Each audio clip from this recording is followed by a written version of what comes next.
Are we recording? Edward the Ninth here. We are making a short animated film about a little dragon who can't breathe fire. Shockingly, it's for our episode regarding fire. And the cool thing about this is we are doing it all in this textile arts and crafts aesthetic. Check out where we are right now. He huffed and he puffed, and he soon quenched the flames, then awaited the gratitude, glory, and fame, but none was forthcoming. In fact, he was shocked to be dodging their arrows and insults and rocks. He'd never imagined they'd bear such a grudge.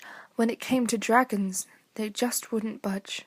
That was an extract of the beautifully written narrative poem by Metaforest and some of the animation tests that Grinline has been doing. In the last request, we asked for voiceovers. We think Abby Jamie really nailed it, so she is going to be reading the poem for us and taking us through the story. Grinline has now put together some very rough storyboards based on the timing of Abby Jamie's reading. We've edited the storyboards together into a reference animatic so that you can see how it plays. We've put together a request list for everything that we think we need based on Grinline's storyboards, so you can check that out in the collaboration. So now we're looking for arts and crafts enthusiasts, illustrators, or anyone with an eye for composition to start creating the backgrounds that we're going to need based on the reference animatic and Grinline storyboards.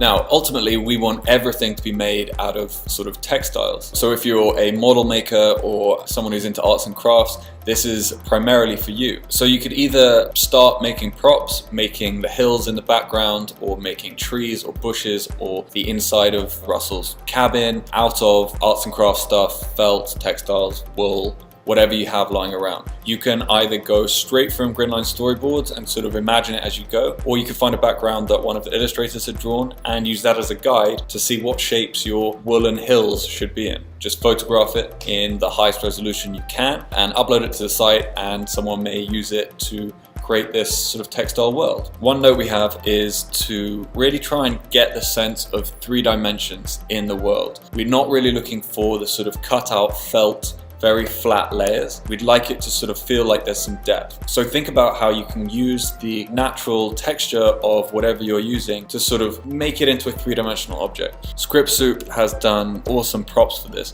Check out this tree that she did to give you an idea of what we're looking for.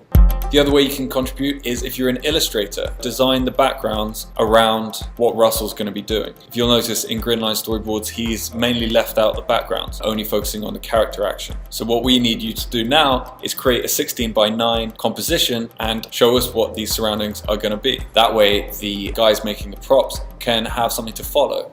Everything you need, including the request list and the reference edit, is below in the links. Make sure you contribute everything that you've done to the collaboration so that everyone else can find it. Alright, let's see what you got. Thanks.